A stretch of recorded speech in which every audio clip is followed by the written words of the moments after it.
ఒక గొప్ప రాజు, ఒక మహానుభావుడు తపస్సు చేశాడు. ఆయన పేరు ఇక్ష్వాకు. పేరు విన్నారా ఎప్పుడైనా? ఇక్ష్వాకు అని ఆయన పేరు. విన్నారు మీరు?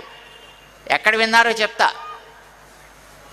ఆ ఇక్ష్వాకు అనే మహనీయుడు తపస్సు చేశాడు బ్రహ్మగారి కోసం. చాలా గొప్ప తపస్సు చేస్తే బ్రహ్మగారికి సంతోషం వేసింది. బ్రహ్మగారు కనిపించారు, నాయనా ఏం కావాలి నీకు, కోరుకో. నాకు దేవుడు కావాలి అన్నాడు. ఓకే, చాలా సంతోషం. నువ్వు చేసిన తపస్సు నాకు ఆనందాన్ని ఇచ్చిందా, అందుకే నేను నీకు దేవుణ్ణి ఇస్తున్నా, నా దేవుణ్ణి నేను నీకు ఇస్తా అని తను పూజ చేసుకునే దేవుణ్ణి ఆ ఇక్ష్వాకు చక్రవర్తికి ఇచ్చాడు ఆయన. అంటే బ్రహ్మగారి దగ్గర నుంచి భగవంతుడు ఇక్ష్వాకు చక్రవర్తి దగ్గరికి వచ్చాడు. ఆ ఇక్ష్వాకు చక్రవర్తి తన ఇంటి దేవుడిగా, ఇలవేలుపు అంటారు కదా, మన ఇంట్లో ఇదివరకు మా తాతగారు, మా నాన్న, ఆ తాతగారి వాళ్ళ నాన్న పూజ చేసుకుంటూ వస్తే దేవుడు ఒకడు ఉంటాడు. ఏమంటారు ఆ దేవుణ్ణి? ఇలవేలుపు. ఆ ఇలవేలుపుగా బ్రహ్మగారి దగ్గర నుంచి ఇక్ష్వాకు దగ్గరికి వచ్చి, ఇక్ష్వాకు కులంలో ఆయన అట్లా వస్తూ ఉండేవాడే. ఆ కులంలో పుట్టినవాడే, ఆ వంశంలో వచ్చిన మహనీయుడే రామచంద్రుడు కూడా. రామచంద్రుడు ఏ వంశం? ఇక్ష్వాకు వంశం.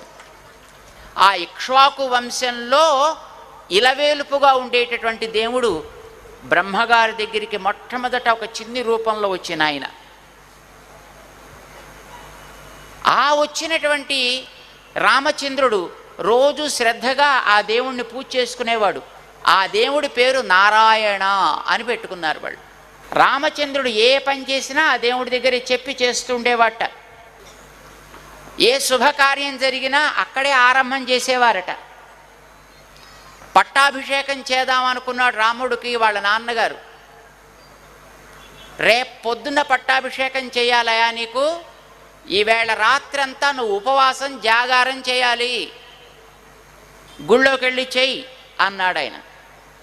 అంటే అలాగే అన్నాడు రాముడు. తన భార్య సీతమ్మ వారిని తీసుకుని ఆ పత్నితోటి సహపత్న్యా విశాలాక్ష్య నారాయణముపాగమత్. రామాయణం చెప్తోంది మనకి. తన భార్య అయినటువంటి సీతమ్మ వారితోటి కలిసి ఆ నారాయణ పెరుమాళ్ళ యొక్క ఆలయానికి వెళ్ళి ఉపవాసం చేస్తూ గడిపాడు. అంటే వాళ్ళ ఇంటి దేవుడు అన్నమాట ఆయన.